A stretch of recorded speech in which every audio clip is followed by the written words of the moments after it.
just to begin, I'm going to give a brief biography of who Anne is, just to get everyone on the same page.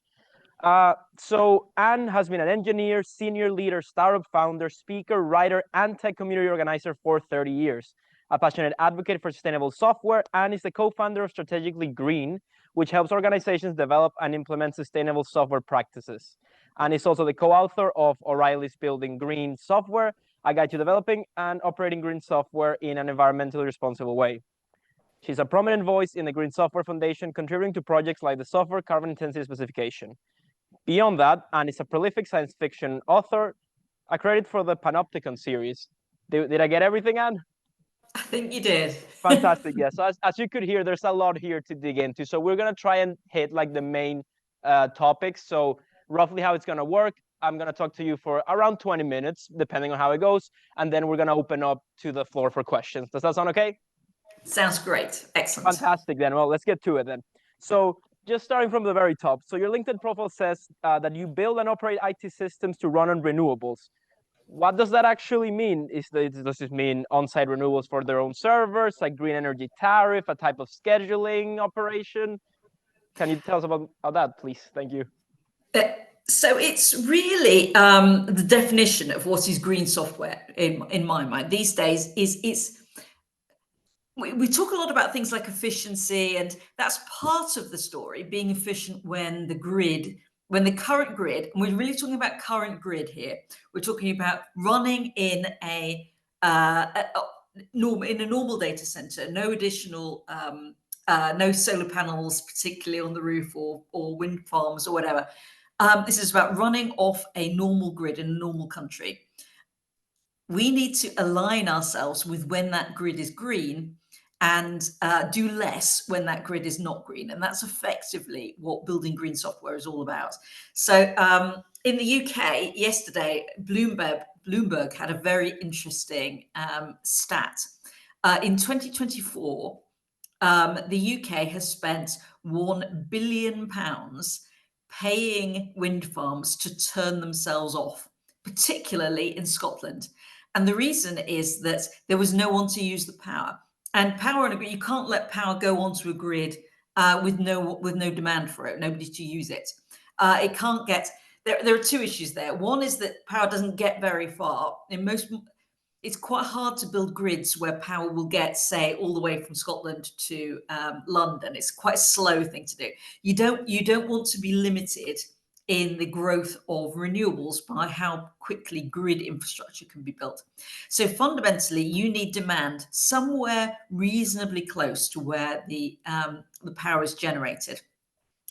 And a really good potential source of demand for that green power is stuff happening in data centers. So stuff that's being calculated, AI, I hate to say it, but I hate Bitcoin, but even things like in Texas, they've put out a call for something they call large flexible loads, which are loads that can be used and aligned with when the Texan grid is expanding massively on solar, probably unsurprisingly. We're wind, they're solar. And they're looking, so at the same time as they're building the infrastructure, they're looking for users for that infrastructure. They're looking for people who will provide the demand for that power very sensibly. We have not done that in the UK, which we really, really need to start saying, well, hang on a minute, we're going to be producing power that looks like this. This is where it's going to be. This is the kind of intensity of power it's going to be. It's going to be variable. So you can't run things that are very latency sensitive on them. You need to be able to run things that are large and flexible. So that's what building green software is really about. It's about doing less, being more efficient when the grid is not green, but doing more, a lot more, at where and when the grid is green. So you don't have to pay £1 billion to throw away electricity that could have been used for really good purposes. Fantastic then. Okay, so when you coach these companies, you give your advice to them. So then you do encourage them to take this like flexibility, delaying workloads where it's greener. So is that the bulk of what it means to fully build these systems? Yes. Yeah, I mean, we talk about it in the Green Software Foundation and in the O'Reilly book, Building Green Software. We talk about three things. We talk about code efficiency, operational efficiency, and demand shifting and shaping, or sometimes we call that carbon awareness. The most important of those is carbon awareness, demand shifting and shaping. Operational efficiency is the easiest to do. So it's in many ways it's the low hanging fruit. There's a lot of waste in data centers all over the UK. I think that Gartner estimated the average data center machine utilization to be about 10 to 15%. That's terrible. So, and it's quite easy to fix. Quite often it's just a matter of going around and just manually checking to see whether things are over provisioned and right sizing them.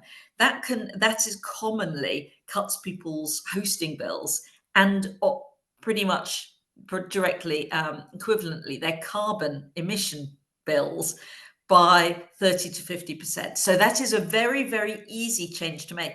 I've seen people do it in an afternoon, doing something like a thriftathon, which is a more operationally focused and carbon focused version of a hackathon. So rather than write any fancy software, just go around and look at see if there's stuff that you can turn off that you just don't really use anymore, which is also often a target for hackers. Systems that people started years ago and then they've just totally forgotten about. Turning things off and right sizing. So this is a lesson from life that you will learn very quickly. When big systems go live, when you've got a big bang project and it goes live, you never know how much resource it's going to need. So you always over provision, especially if you're in the cloud, because in the cloud, over provisioning is quite cheap. So you over provision massively because you think, well, I don't want it to just fall over because I've run out of memory or bandwidth or whatever.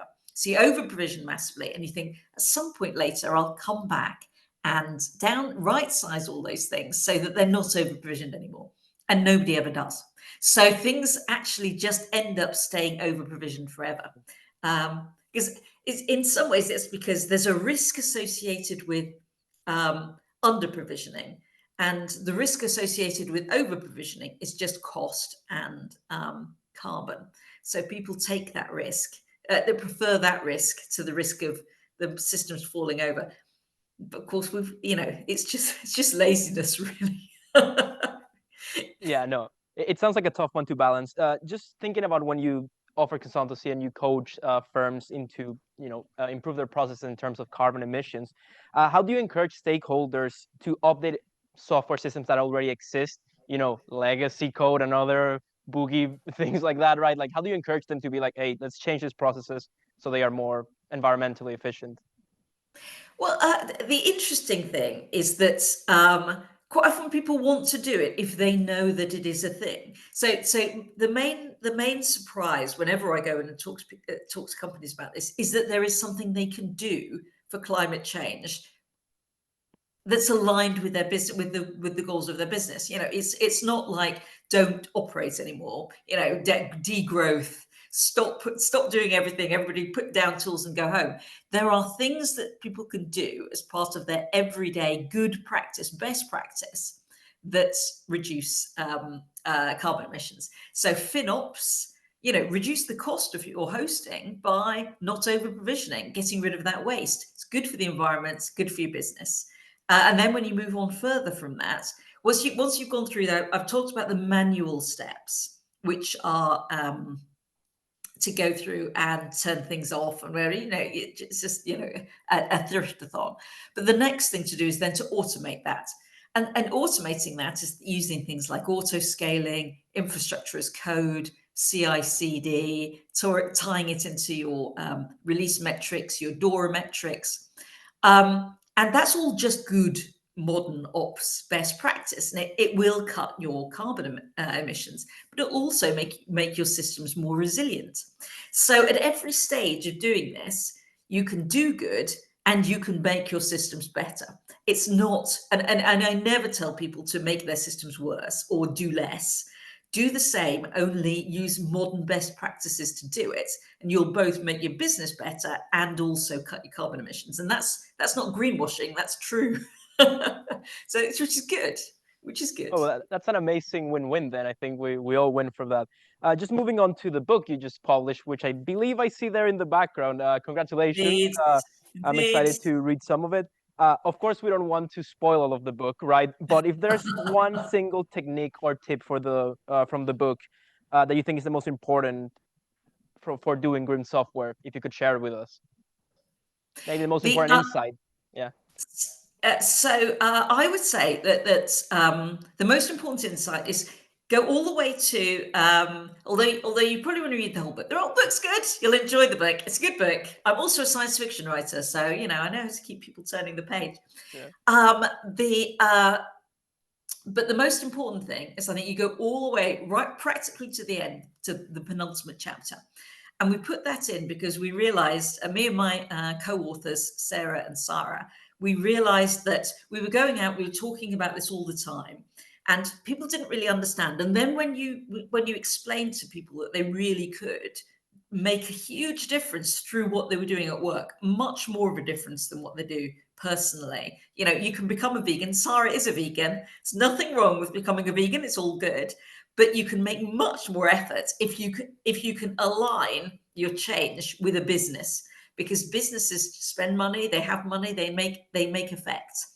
So I would say align your stuff at work. But once you have told people about all the things they can do, they have a tendency to leap forward to try and kind of go to a zero carbon system in one go. And that's almost doomed to failure, because almost everyone decides that what they're going to do is rewrite all their systems in Rust or C.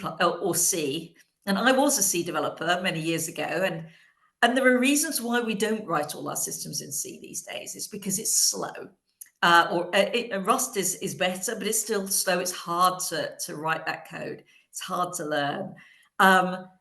And it's not effective to try and step too far in the first go. Start with something pretty basic. Start with that thriftathon. So get started with something really simple, and then progress in ways that are aligned with your business. So manual operational efficiency, automated operational efficiency, and then actually put your pressure on suppliers to provide you with tools and services that will get you that Rust rather than you having to write it yourself. That's the main takeaway. Well, fantastic. That was a very nice spoiler-free. I think there's going to be a lot more to still dig in. So thank you for that. Now, moving a bit into your involvement with the Green Software Foundation, I think I saw a question in the chat about that as well. So might as well. You were very involved by writing and helping the development of the software carbon intensity specification. Could you give us a brief summary of what it is for, and how it's been used to support the fight against climate change, I guess, in this case? Well, so it's interesting. In some ways, I'm quite an interesting person to talk about, although the GSF might not love me to talk about it, because I thought it was a really, really terrible idea when it was first put out there. And the reason I thought it was a terrible idea is I don't think standards necessarily didn't think that standards really moved the dial. And I also thought that there's no way that anything can be judged in this area as a standard at the moment. So the SCI is it's incredibly woolly. And I used to work in standards, and I used to think, well, this isn't a standard. I'm a bit dubious about standards. In the networking industry where I used to work, the rule was always rough consensus and working code. You didn't really try and define standards until you'd got working code. So you start with working code and you move into standards. So I didn't think that the SCI was a good idea. And I also thought it was crazily woolly, because the SCI just says, you should probably measure something that is how much energy you're using, the carbon intensity of the grid at the moment that you're using the energy, and some factor in there for hardware. And you thought, well, that's crazily, there's no definition of what any of those things are going to mean and what those things are going to, it's incredibly woolly. And I thought it was terrible. But since I quite like its woolliness, and it's an ISO standard, which is also a total travesty, because ISO standards are not woolly, and this is incredibly woolly. But as time goes on, I really quite like it, and I like its woolliness. And the reason why I like its williness is because there isn't any good data on any of those components. So even if you wanted to get the really good data, you couldn't. The grids don't know how clean the grid is in a particular place at a particular time. Yeah, so how are you ever going to know? The electricity grid doesn't know, so you cannot possibly know. So all of those things, they have to be somewhat made up. You just make them up, and you just do it in a consistent way. And then all you can really do is use it for like comparisons. You know, is if given my things that I've made up for all of these components in my particular company, over time, for me, are my systems getting better, or are they getting worse? If you measure it, so it's no use as a comparison. So it's a terrible standard, but it is useful for like comparison within your own company. And actually, that's very useful. It's like comparisons are quite widely used within industry. I used to work in the retail industry, and they're very widely used in the retail industry. And again, you kind of make up a lot of the stuff yourself. You just say, well, compared to all I'm going to use this to do is compare myself to last year and hold myself to the same standard. So I would say the SCI is mostly about comparing yourself to last year and holding yourself to a consistent standard. One of the questions was who's using it. My answer, I don't think anybody's using it properly at the moment because that's what it's used. That's what it's for. But we really haven't got. We're going to need year on year. Those things really pay off once you get year on year on year on year data, and it's quite new. Therefore, we don't necessarily have the year on year data.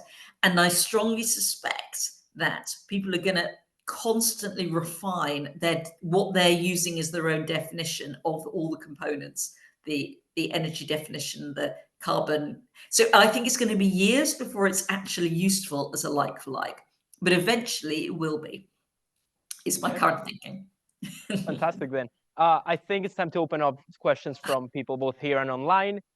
Just a clarification, should I just go with this microphone, I guess, and then put it near someone, or do we have another mic? Okay. Should we then take maybe a... Okay. Yeah, that's fine, yeah. So to start, there was a question online, people asking, how do the science fiction and the academic work relate?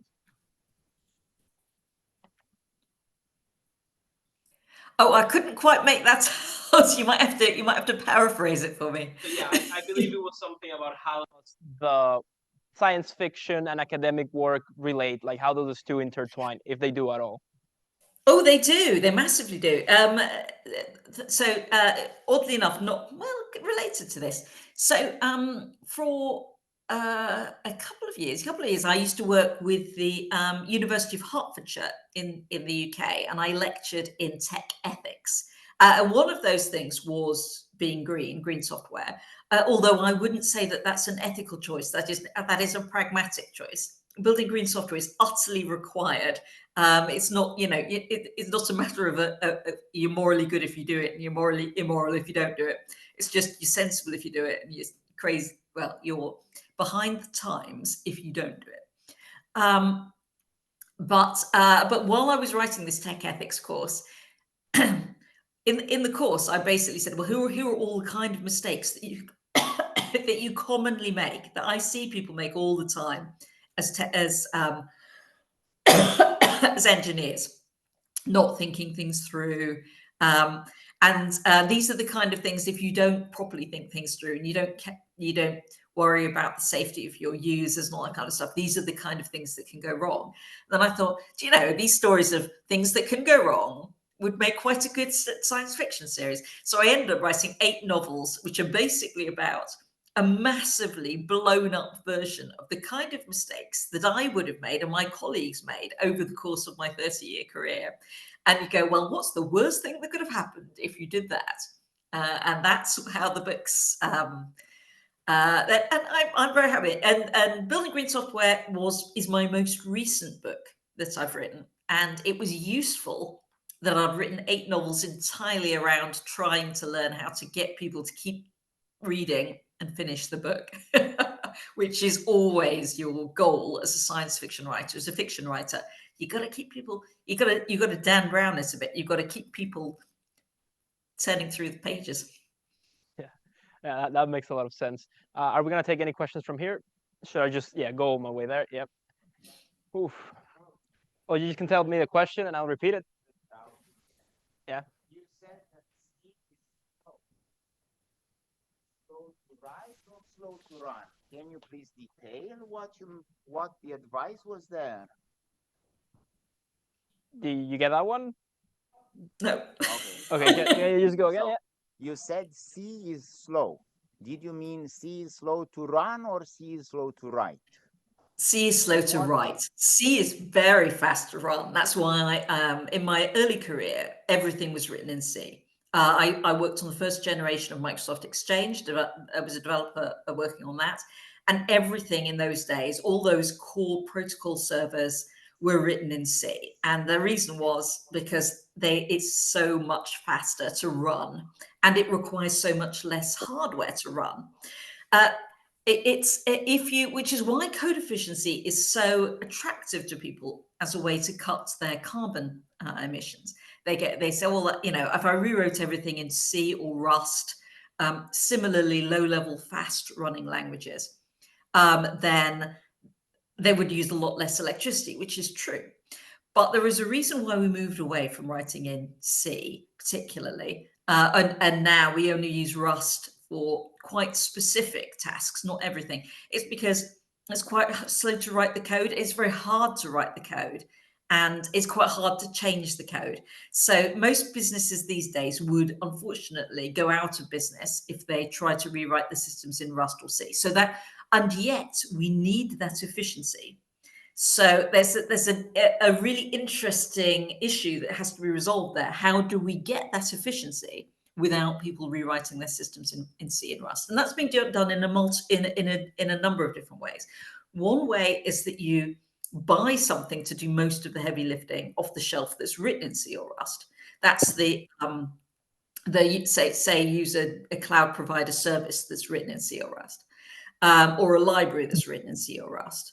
But in other ways, there are other approaches. There are some new languages coming out that are easy to use but run as fast as C or Rust. For example, Mojo. There's also work in the Python community to make Python run as fast as C or Rust. There's the Python project, which is Python compiling to C before it runs. There's also the fact that the Python, the just general ordinary Python, they're rewriting their core libraries in Rust so that Python will run much more quickly than it currently does. So one of the biggest changes that people can make to make the systems more efficient is migrating to the latest versions of Python, because they're hugely faster and more efficient than the early versions of Python.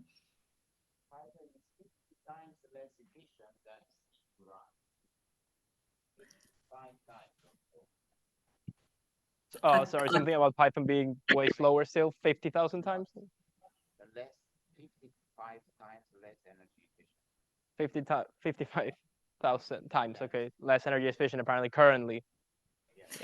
Even on the latest versions, but that's still a lot better than it used to be. But there is a reason why people use Python. It's because it's easy to use.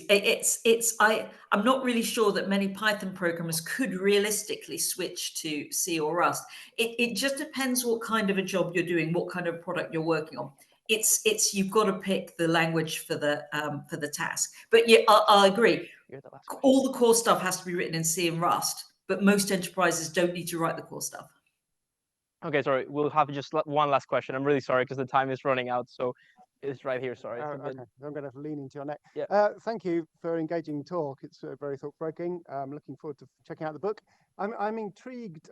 What happens when you've cut all the dead meat off what they're currently doing, and what you're left with is things that are escalating growth, like massively increasing large language models, the curse of blockchain, have you ever any experience of challenging business on their direction, where you can clearly see it's leading to growth, and actually what they need to be heading to is not doing it?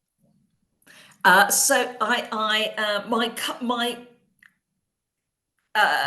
job all the time at the moment is to try and direct people at, rather than telling people not to do something, tell them to do it in a different way. So if you're interested in this area, I would keep an eye on what the Texas grid is doing, where they're calling for things like blockchain and LLM training to be large flexible loads that they can tie into their renewable systems. I would love more grids, more governments to start really saying, well, look, if you will align with our energy generation, we will give you much cheaper power. Work with us on this. Don't just run it off the grid. Work with us. So I think with all these things, don't say don't do them. Say do them in a way that works with the grid. Okay, fantastic. Well, thank you so much, and thank you so much, everyone. Sorry we couldn't get through all of the questions. Is there anywhere they can reach you with questions, just in case? I don't want to barrage you with like 1,000 questions now, but the people want answers sometimes. Well, first thing they should do is read my book. And then after they've read the book, if they have questions, I'm on LinkedIn. So Okay. Well, thank you so much, and have a lovely day. And thank you so much, everyone.